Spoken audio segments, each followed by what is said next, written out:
Welcome to Gardening with Daddy Pete. Let's join our host, Melvin York. Well, hello, everyone, and thank you for tuning in. You're listening to Gardening with Daddy Pete. I'm your host, Melvin York. And here we are in the second week of January, and there are so much to do to get ready for our spring and summer gardens. And we're going to go over some of those things now, as I promised I would give you a few more things of what you could do, some timelines, and what you need to be doing and to get ready for that garden. So if you have a pen and paper, jot down some of these things. If not, you can always go to our website, which is daddypetes.com. That's Daddy Pete's with an S.com. And you can go to our page there and just hit archive the podcast and go through and look for this broadcast here. And you can listen and get all the information again. So if you're riding or you can't get to somewhere or can't do it at the very moment to jot things down, don't worry about that. You can always go to our website and look under the podcast, the archive part of that, and pull it up. Well, as I did say, the second week of January, let me tell you some of the things you can do. Gardening now in the Piedmont, towards the coast, and even into the foothill part of the mountains here in the Piedmont. And more or less what I'm talking about is we're in the Piedmont of North Carolina, but yet South Carolina. Sometimes you can start things just a little sooner. And as you move on down into the Georgia, Florida area, some of the Alabama, you can do that. As you move up, as you're going up, some into Tennessee, into Virginia, the middle of Virginia, West Virginia, Maryland, these things will be later. So what you need to do is to go to the USDA Plant Hardiness Zone Map.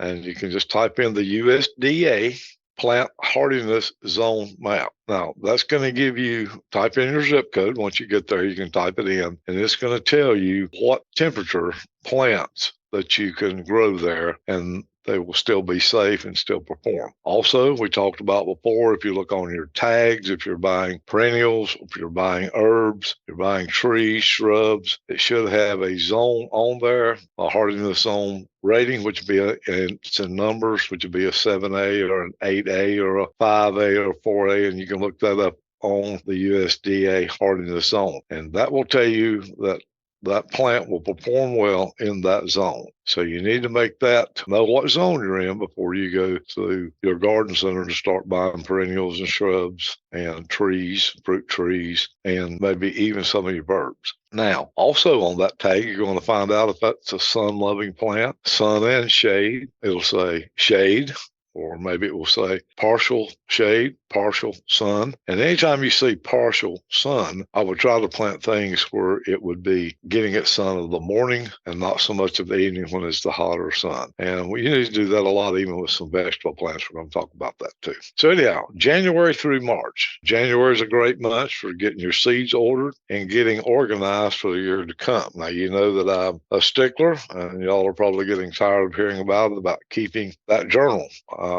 Think this is the first of the year. It would be a good time. Grab you a notebook, loose leaf notebook, grab a pack of notebook paper. Jot down your days that you're working in the garden, what kind of temperature it was. It's nice to keep a running total of the weather and how much rain, snow, do we have sleet, do we have hail, do we have excessive temperatures, do we have excessive cold. So keep up with that too, because it all plays a part on how well your garden's going to do and how much it'll produce. Now, February, believe it or not, is the month to start planting hardy crops outside, like here in the Piedmont to the coast. Potatoes are one. Garden peas, like sweet peas. It's a good time to plant those. At home, we always used to. We did row gardening. We didn't have or had never heard so much as raised bed gardening. So we did row gardening. We had a bigger family. Potatoes usually second, third week in February or in the ground. And maybe next week we'll talk about how to prepare those potatoes to get ready to plant them, because you can plant the whole potato, but it's not necessary. We'll talk more about that next week. You can do along with snow peas, sugar snaps, and they should all be planted in the ground around mid-February and mid-March in the mountains.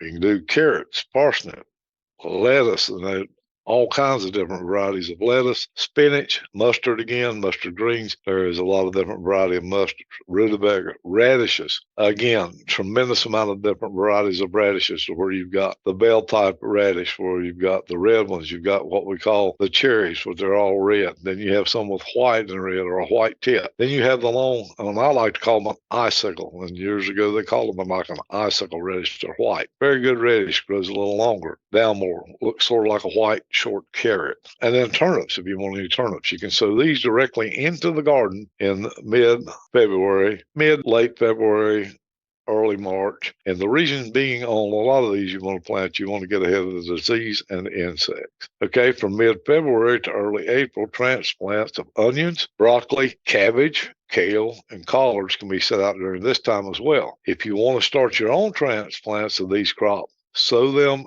in an unheated cold frame in January and February. So if you're planning on growing your own transplants of onions, broccoli, cabbage, kale, collards, etc., what we just talked about, you need to go ahead and get those sown now. And you can do it outside, and that saves a lot of the hardening off to in a little cold frame. You can makeshift your own cold frame. I have a raised bed, take one of your raised beds, do some pipe or just some type of frame, put some heavy like 6 mil clear plastic over it, and that'll work well. So you can do that. March will be a time to start your seeds of eggplants, peppers, tomatoes indoors, so you'll have those ready to transplant in the spring. Now, if we keep this going, you can just about keep a productive garden growing year round. Okay, that is something that we're very blessed with here in the Southeast that we can do. And believe it or not, there's just so many different crops that do like cold weather. It works well. Now, we'll go to April through June. It's safe to plant warm season. Some crops like cucumbers, tomatoes, what I like to call the old, we call them southern peas or field peas, lima beans. Do that outside. All of these are after your last average frost date. Again, you can find that information usually on your extension service from whichever state you live. Like if you live in North Carolina, you can do it through the North Carolina Extension Service. Look up your average frost date, or any of your weather services can do that. Again, after a couple of years of keeping that journal we were talking about, you're kind of going to know when it goes. And it usually averages here from the very late March all around the coast to the end of April in the mountains. So we're looking here usually about the mid of April to the end. You might see a little light frost, but I know that we always planted when I was a kid on Good Friday or whatever Easter week happened to be, where it was late in March or early in April. We would plant our green beans and we would plant some corn, and some of those things can be done. Because some of these crops will tolerate a light frost a little earlier than others, like green beans, sweet corn, squash, zucchini. You can sow those a couple of weeks before the last expected frost, and you'll usually be okay. So these are just a few things that you can think of. Other warm season crops are frost sensitive, and they should not be planted outside until the threat of frost is past. A lot of these include your melons, where there's cantaloupe, watermelons, okra, which is a big one. One thing about your okra, too, I'll give you a little hint on that. When you're planting okra, sometimes it's harder to get to come up. If you're going to plant it a little bit on the early side, take your seed out. And I like to store mine in the freezer. Take it out the day before, run some lukewarm water. Go ahead and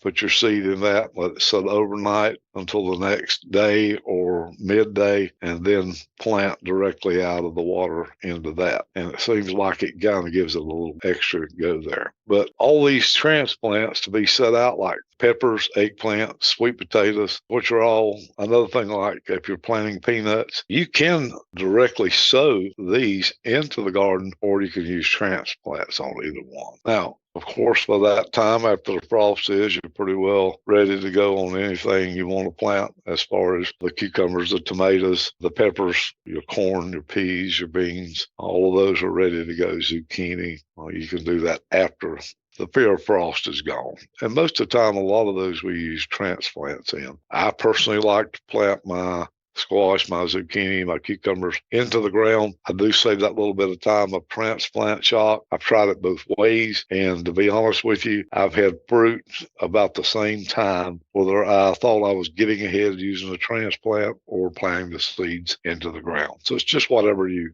want to do or whatever you had time for. Now, July is set through September. That's late summer. Our crops are starting to come down a little bit from the heat. So this is a good time to re-sow some green beans in July. Get ready to start sowing carrots, beets, Swiss chards, kohlrabi, leeks, rutabaga, parsnips, turnip, squash, zucchini, and cucumbers. Now, your squash, zucchini, cucumbers, green beans, that's something that needs to go in July with. Carrots, beets, Swiss chard, your turnips, I would wait into first of August, middle of August before planting those. You do want that to be more of a cold weather crop or a late fall crop. Start your broccoli, your cauliflower, your kale, collard, cabbage, lettuce, spinach seeds in late summer and transplant them into the garden if you want to. Again, if you like transplants and you got time, grow your own. You'll find that it's more economic because here's the thing about it. These crops we're getting ready to sow in the fall are basically the crops, or most of them that we sowed in the early spring. So when you bought your seed, if you buy enough for both, then that way you have bought enough to have transplants for both seasons or take care of that whole year. But again, you can buy these transplants from your local garden center, whichever works best for you. Now let's go on into October through December. Usually that's a good time to plant garlic from cloves, onions from seeds directly into the garden. You can do that. Both crops will grow through the winter and be ready to harvest in the spring. I do know I've got some what they call the Egyptian walking onions. Instead of putting seed on the top, they actually do put on the actual bulbs. And the way that they call them walking is they will fall over and those bulbs will root back into the ground and the old onion will go ahead and die out. But right now, I see mine are already up probably 3 or 4 inches high with green sprouts, and though the cold weather did not freeze those out. In fact, I have done very little to even baby these things. They basically just, if you will, they've had to fend for themselves, and they just, keep growing and do a great job. If you get a chance to get a hold of that, it's an Egyptian walking onion, great sweet onion in the spring, work real well. You pull some, leave some to continue on. Do that in a long raised bed. Keep, replenishing some of your compost so the nutrients will go there, and let that kind of be an eternal bed, so to speak, because it will keep going year after year. So that's really nice that you don't. Now, I do like other varieties of onions, but I do particularly like those for spring onions, and for the fact that I know those are always going to be there. Also, in October and December, you do hardy crops like cabbage, collards, and kale. They'll usually produce plumb on through December. Don't forget spinach. Spinach is one. If you like the beet greens, that's another one. They're not going to be affected by frost, and it's going to really take some really, really hard freeze to take those two out. Of course, the growing seasons for less hardy crops like broccoli and lettuce can be extended by covering them with cold frames, growing them in an unheated tunnel house. Lettuce will stand a frost, mostly, not a real hard frost or freeze. But it doesn't take a lot to cover it up. And again, one thing that you might want to do is look around guys do the do-it-yourself versions. You can make a small do-it-yourself, what I say, a cold frame, and you can grow still a lot of crops in that all the way through the winter. So, and lettuce and broccoli are a couple of the ones that you can extend those crops on. So that's just a few things to do. Now, let me go into one more thing before we get here, and I'm just going to kind of give you a quick rundown of some of if you'll go along and do this, go to your computer and type in seed catalogs. And there should be about 30 different seed catalogs. Now, here's what you want to look for. You want to look for a seed company that's been in business at least 25 years. You want to look for a seed company that sells heirloom seeds, non-GMO seeds. That's who you want to look for. Now, there are seed companies that's out there. Of course, there's Harris Seeds, there's Bonnie, Baker Creek, Johnny Select, there's Select Seeds. There's on and on and on of the different varieties that's been out there for years and years. Go through, look at those seed catalogs, do your picking now. Go ahead And a lot of these you can order your seed catalog, but you can also go to an online version and look at that. Go ahead and place your order. Some of these companies do charge a little something for the catalog, but when that catalog comes, you will have a coupon in it to get back usually as much or more than what you paid for the catalog, so you're not going to lose any money on it. So that's just an idea. Plus, it's a good thing. Pick out the things that you know and do like I do. I'll try to pick something or a variety that I haven't grown that looks good, that I know will fit in my hardiness zone, and try something new. And if I like it, when I try one of them, I say, okay, here's what I do. I save the seeds out of the rest. Okay, instead of buying again the next year because I have an heirloom seed, I can save those seeds and then again next year.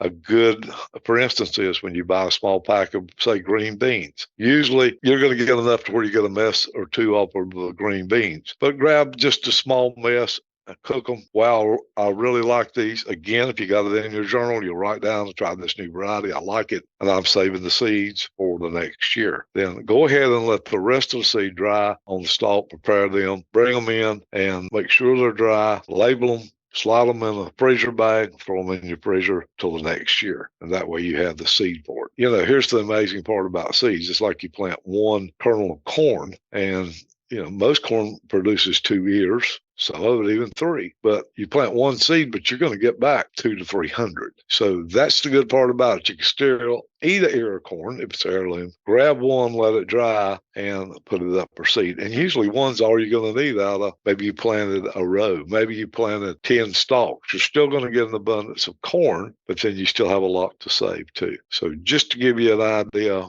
why you want to do heirlooms, but look at those catalogs. Okay, let's just recap just a little bit today. And again, let me remind you, I know you probably couldn't get all this down. You can go to www.daddypete's.com and just look on the page, click on our podcast, go under the archives, and you can get today's broadcast and go back through that. But just a quick recap here, some of the things that we're planning the whole year's garden for you. Okay, so we kind of give you an idea of what you could do the whole year. Another one, USDA hardiness zone map. Go to the USDA page, look under the hardiness zone map, type in your zip code, and then it'll give for you. Look for the tags on your plants. You'll even see the little tag that describes what it is. Turn it around, look on the back or the front. It's going to give you a world of information, whether it's good in shade, whether it's good in sun, whether it's partial sun, partial shade. Will it tolerate frost? Is it frost hardy or not? Does it require a lot of moisture? Does it like a higher, little drier soil or area in your yard? These are things that you can all tell by that tag,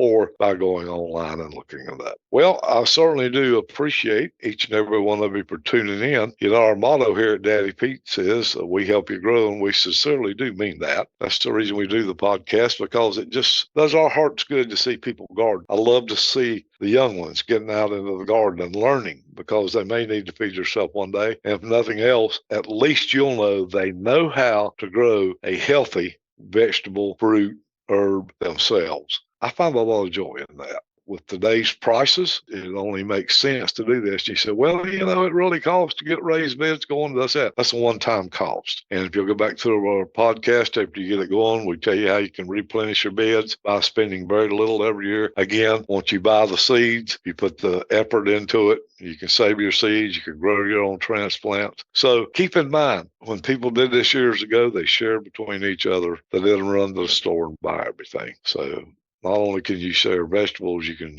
share seeds, techniques, varieties with your neighbors and people, your loved ones, whatever. So again, I do want to thank you for tuning in.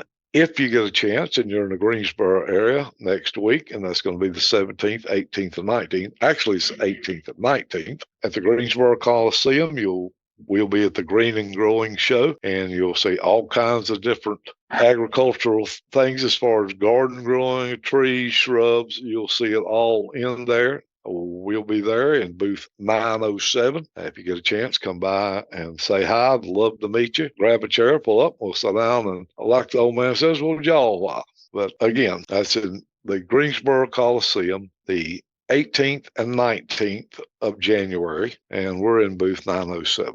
Well, until next week, it's sure been fun, but I'll see you then, and we wish you happy gardening from Daddy Pete and Melvin York. Thank you for joining today's Gardening with Daddy Pete. You can check out our website at daddypetes.com for additional gardening tips and our podcast at gardeningwithdaddypete.podbean.com. You can also join us on Amazon, Apple, or Spotify.